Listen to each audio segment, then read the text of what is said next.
Kotkaniemi comes out swinging. Cousins lands a punch, but give the decision to the Canes centerman. Cousins wants to get back up, but they're going to give him the decision. And yes, Barry Kotkaniemi's got Lenovo center buzzing early. Byram loses it up front. Oh, he scores! On cue the band again. And the Finns combined on this one. It's 2-0. And shot. He scores! Mikko Rantanen feeling right at home here on Whalers night. Drop for Roslovic. He tries to drop it back. Power gets there. Walker keeps it in. Loose puck out in front. The score! Hall from Roslovic. Oh, what a pass, Jack Roslovic. And Taylor Hall's first goal as a Carolina Hurricane. Cue the band. It's 4-1. Amazing. Welcome to the Canes Corner podcast, everyone. I am Adam Gold. Thank you very much for spending some of your, Thursday evening, your lovely Hartford-ish evening with us here on the Canes Corner podcast, brought to you by the Aluminum Company of North Carolina. You could find it at the Aluminum Company at North Carolina if it is for the exterior of your home. Railings, awnings, decking. They've got big decking, too. Look, doors, you know, there's no other place than the Aluminum Company of North Carolina. Might not help you in Cali Caniacs checking in, or Phoenix, or Bluefield, West Virginia, or Perth.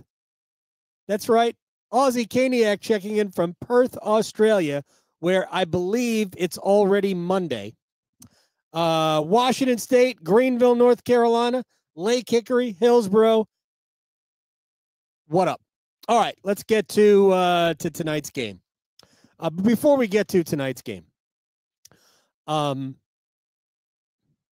last couple of podcasts have been, obviously, for obvious reasons, kind of reflective. And I certainly don't ever mean to be, scolding. But I oftentimes think that we just need sometimes a little reset for every game, like tonight, we're going to get to tonight and what tonight means and what tonight doesn't mean. Because every game is not a referendum on the whole thing. Now, I think it is important to remember that I'm not sure Carolina has at any point this year strung together a series of hurricane-looking performances, even when they were winning a bunch of games. Beginning of the season, they were outscoring their problems. They were still there. They were just outscoring them. I shouldn't say they. Martinook was outscoring their problems. I mean, he was, for crying out loud, he was on pace for like 140 some odd points at one point.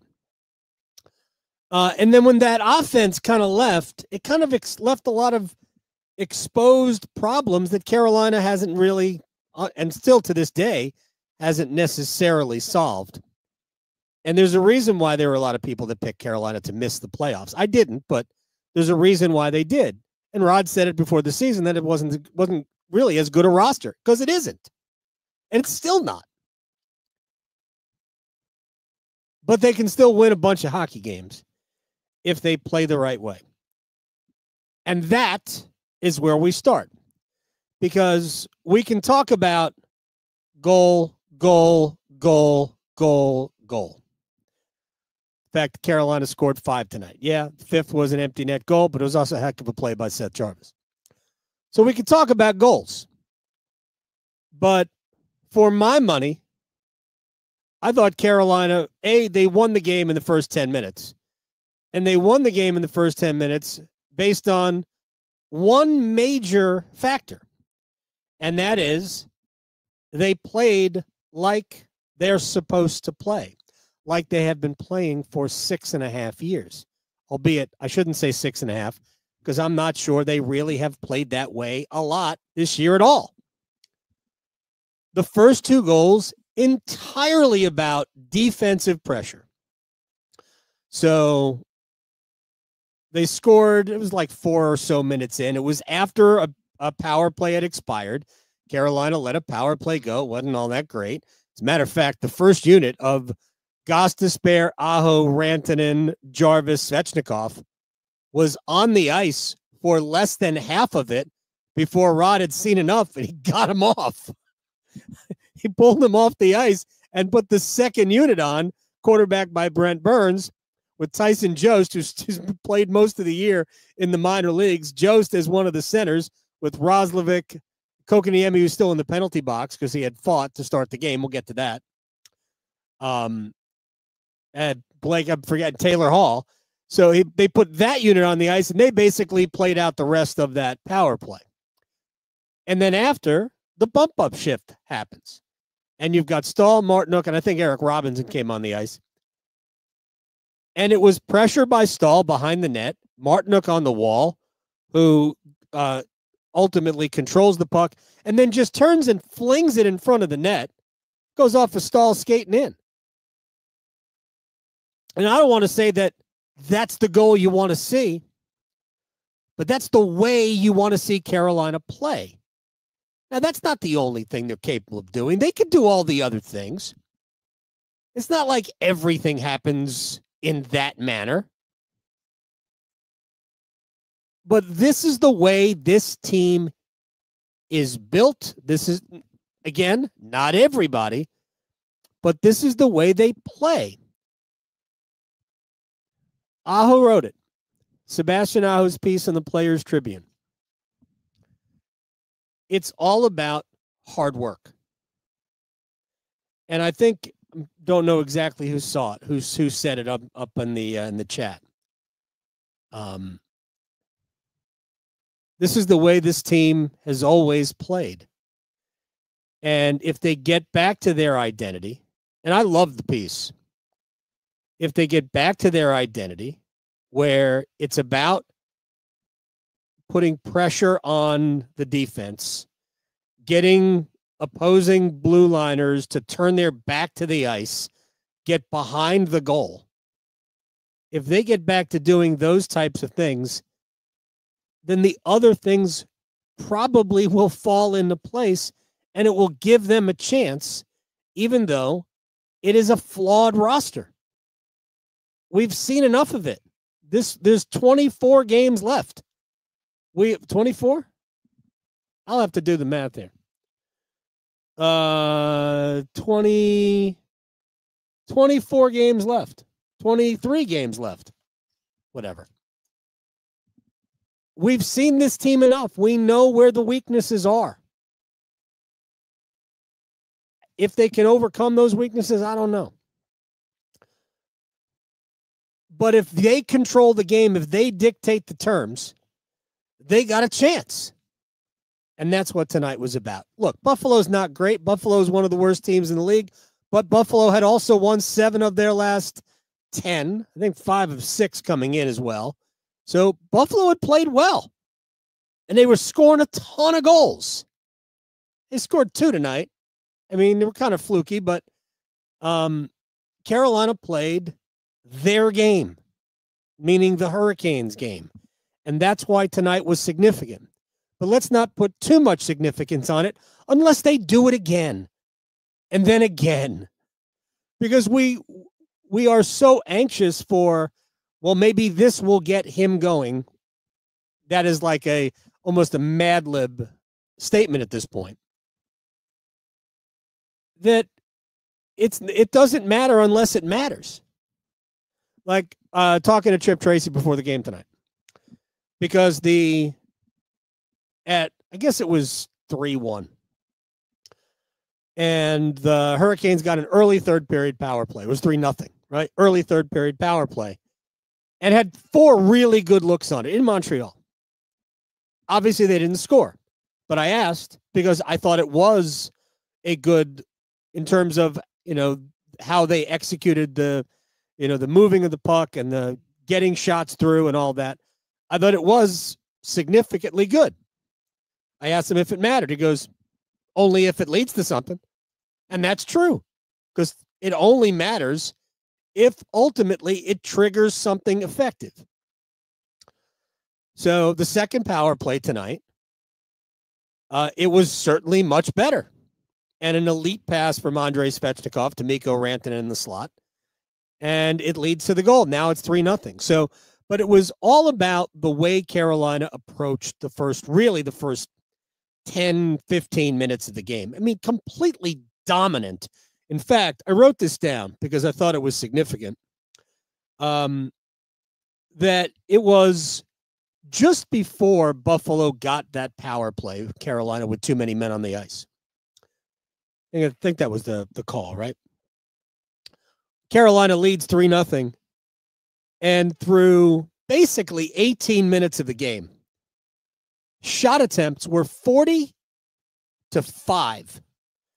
in favor of Carolina. 40-5. Shots on goal were 18-2. I mean, it was staggering how dominant Carolina was. And then a bad goal. Look, Dmitry Orlov was on the ice for both goals against.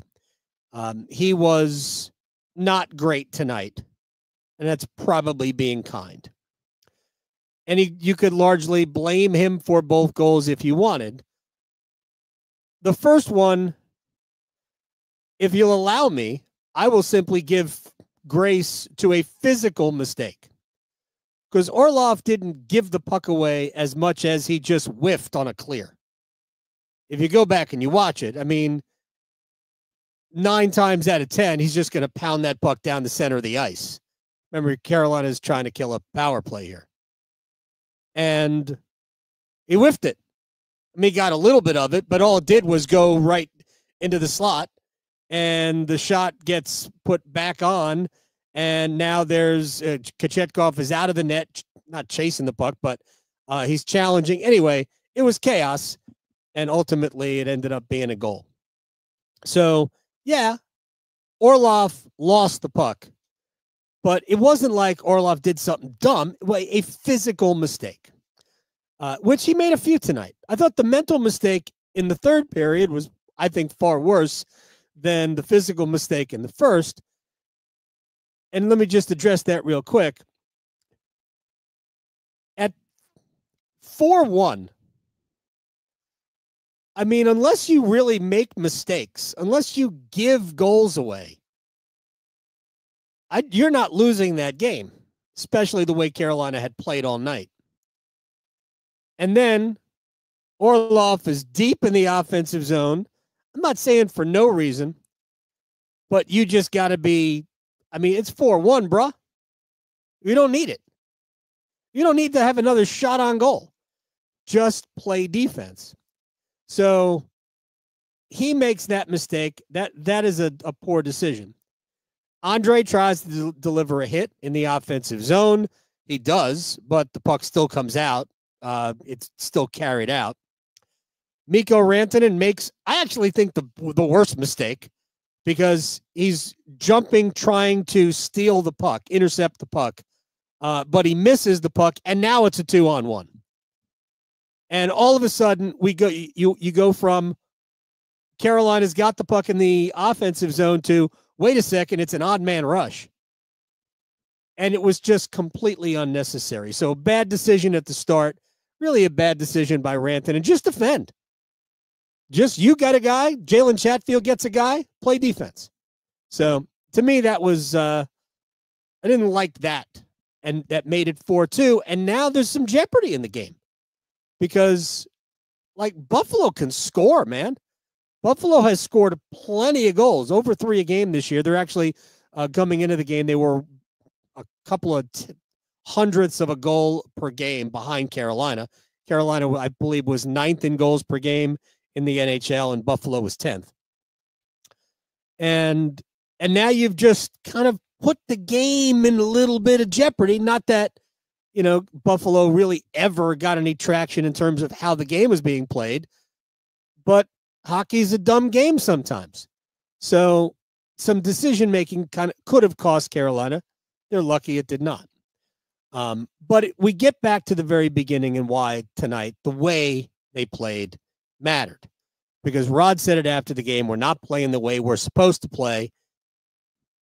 And there you go. And that's really what Aho talked about in the Players Tribune piece. He talked about a number of things. There were topics, stuff that we have discussed, the head coach, how important he is, how much Rod loves him, rather how much Aho loves Rod, how great a captain Jordan Staal is.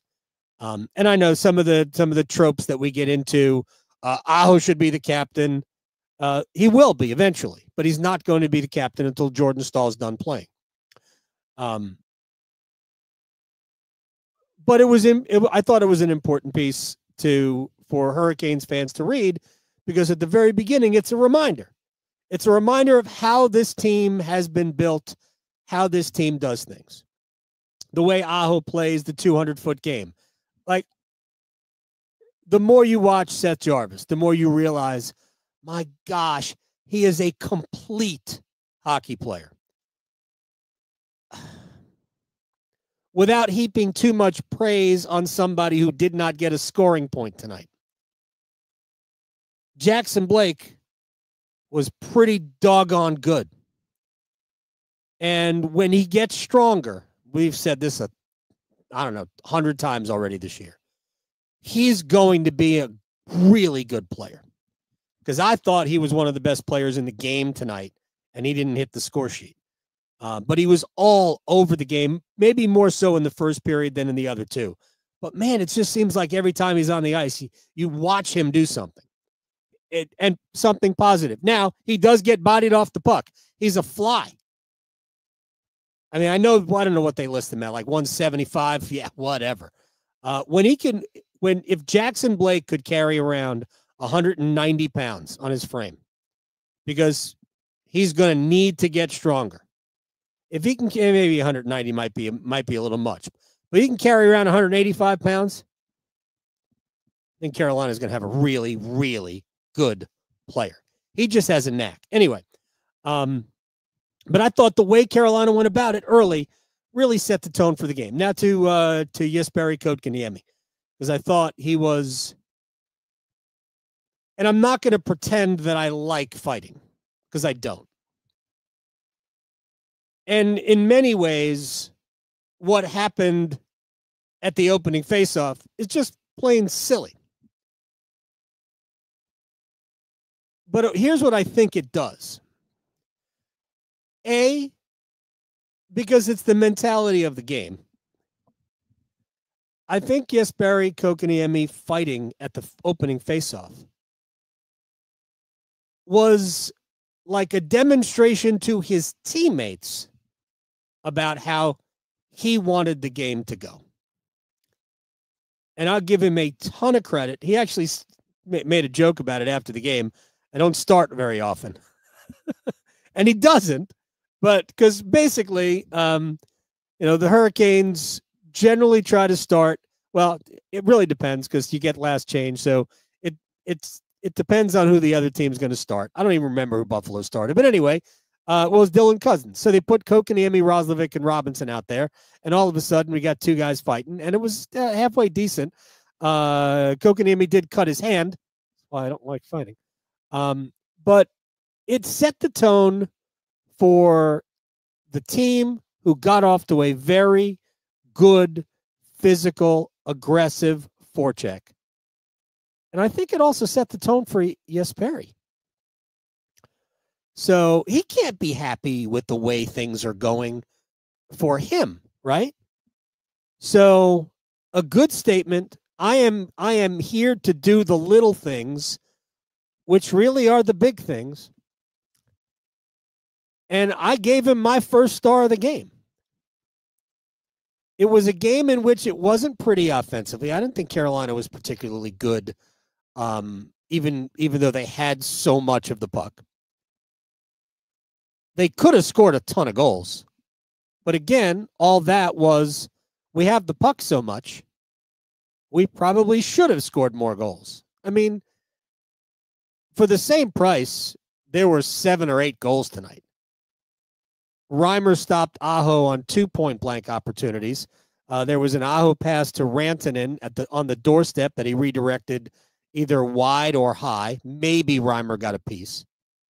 Robinson and Martinook each had breakaways.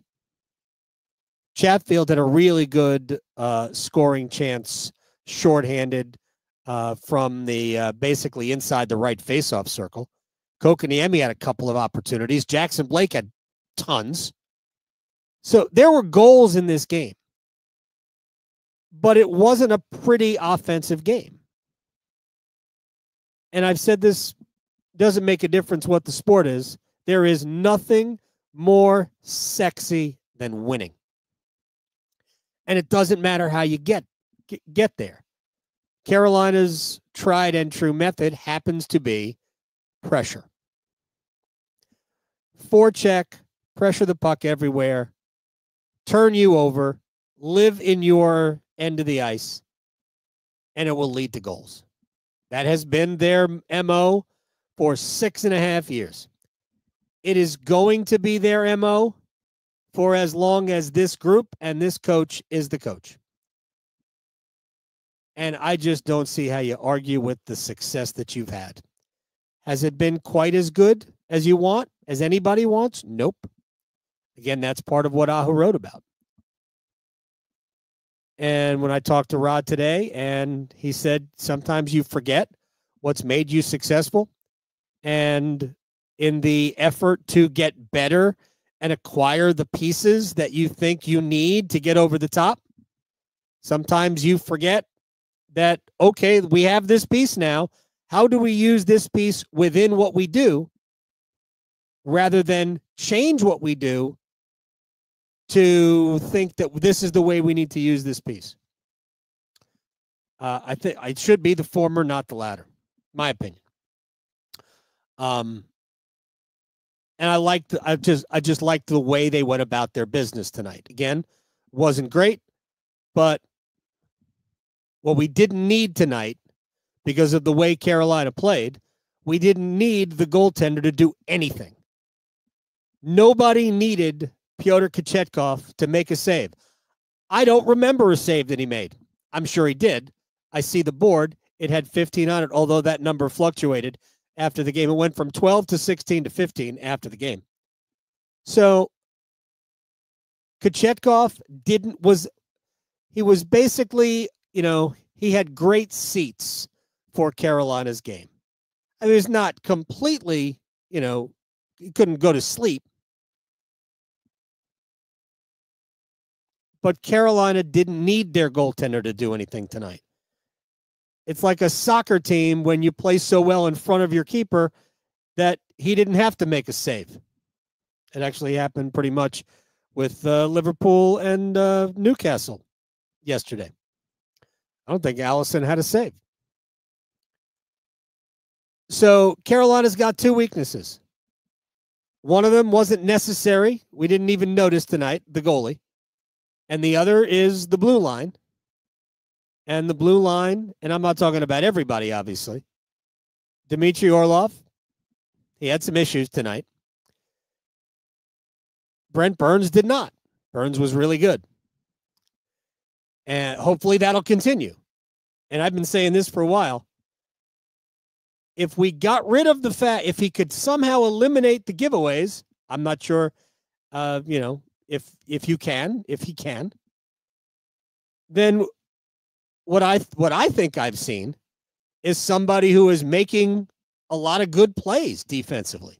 I wish his offense could return. Maybe it will in a stretch somewhere. I don't know. But today we had good Brent Burns. And he played, just about 22 minutes. He had 4 shots on goal, 1 blocked shot, 1 takeaway, and he was a +2. Slavin played 24.5 minutes. He had 3 takeaways and was a +3. Sean Walker played just over 16 minutes. He had a shot on goal, a hit, and he was a +2. I loved Scott Walker's game tonight. I think I would like to see Scott Walker's ice time increase. I would. And I would like to see Orlov's ice time decrease. Rod doesn't really want to change those pairs. So Gostisbehere and Walker are going to play a little bit less. I get it. They're both, for the most part, offensive-minded defensemen, though Walker's more of I could do either. And the pairs balance out. But Really, I thought Sean Walker played a really good game tonight. He's certainly in contention for one of my stars. And those are really the two major areas that Carolina would like to upgrade. Now, we're coming to the end of the KHL season, so maybe we'll see Alexander Nikishin coming up. My guess is early to mid-April. Maybe you'll get drawn to the lineup before the end of the regular season, but I don't think anybody would be shocked if the Hurricanes decided, you know what, we need a little something different somewhere, and threw him on the ice in a playoff game. Could you see that? Morrow might get another look at some point, but it's really all about, can Orlov sort of rediscover his game? And here's what we do know. The head coach, he's going to err on the side of the known as opposed to the unknown, unless the known is simply atrocious. Are we trending in that direction? Possibly with number 7. But again, I thought a good bounce back game for Brent Burns tonight. When I wrote down players who I thought could be stars, these are the numbers I wrote down. 82. Again, good for him. Setting the tone for him, and I thought he played a good game. 24. He always plays well. Seth Jarvis, you can count on one hand the games where Seth Jarvis hasn't played well this year. He is just super consistent all the time. He was like a one-man penalty kill for one of Buffalo's 3 power plays, and then he had the swipe, the steal, and the empty net goal, which was just a great defensive play, coming kind of underneath. I forget who he stole it from, but he just a dynamite play. Aho was good tonight. Blake was excellent tonight. Gosh, that kid is going to be good. We got to get him strong. Spinach. We need spinach for Jackson Blake. Again, Walker was good. Martinook was good. Rantanen was good. I didn't like the way he played the goal that made it 4-2. We talked about it. He gave the puck away a couple of other times, I thought, but he was good tonight.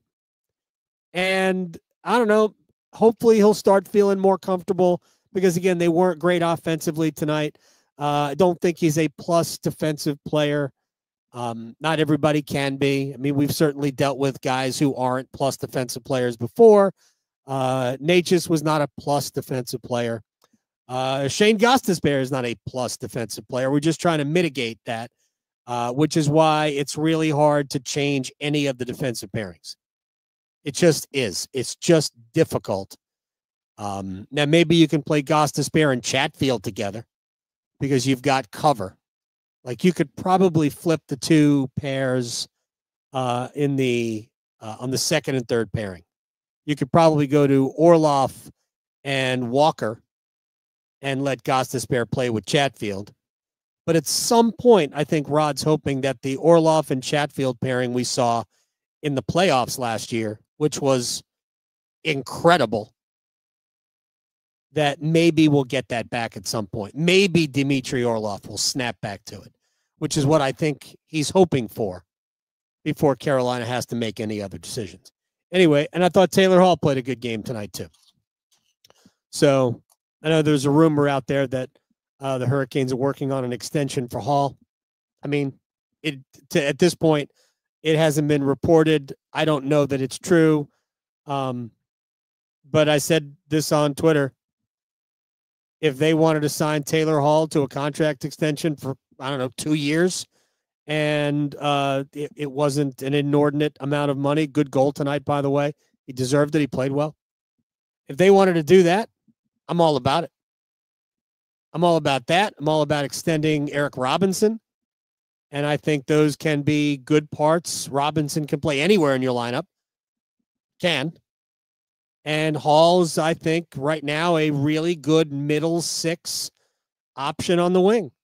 If he's playing in a third pair, rather a third line, probably have a pretty good third line, I think.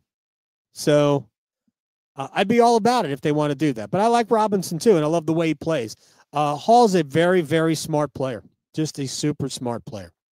Good for Rantanen to get a couple of points tonight. Aho, Hall, Jarvis, Staal with goals. Svechnikov with the elite pass. Kotkaniemi picked up an assist. Roslovic, good play that got the puck to Hall for the goal that made it 4-1. Martinook got the initial scoring going with the pressure, winning the puck battle on the wall, and then slinging it at the net for it to go off of Jordan Staal skating in. And Shane Gostisbehere had an assist, I think, on the Rantanen power play goal. So there's a lot of good tonight. It wasn't great. It didn't need to be great. It just, they couldn't have, too many disasters. They had a couple, and they gave up 2 goals as a result, really, of kind of both of them. But one was more of a physical mistake than a mental mistake. And I think you got to live with the physical mistakes. I mean, that's fine. It wasn't like Orlov, like, why the heck are you doing that? He just kind of swung at me, whiffed on the puck. And Carolina did that a fair amount tonight. And that'll, I guess, do it for us. It was a fun way to start a game. Isn't it cool when you don't fall behind by, 2 or 4 goals in the first period? Again, there were more goals in this game. So good for them. As for, their position now in the standings, 2 points ahead of New Jersey, still with a game in hand. Again, probably not catching Washington. Capitals did lose at home to, who was it, Calgary tonight? So you're not going to catch Washington more than likely unless they completely fall apart. But you want to have home ice advantage for that first round. I think that is very important. All right, that'll do it. We're brought to you by the Aluminum Company of North Carolina. If it is for the exterior of your home, you can find it right there at the Aluminum Company of North Carolina. It was good to be back inside Lenovo Center. It had been a minute, 19 days since the Hurricanes had been here and won a hockey game. And now we will see if Rod will keep the same lines together for a second game in a row. He will. Until Saturday against the McDavids, I'm Adam. Hope everybody has a wonderful Thursday night.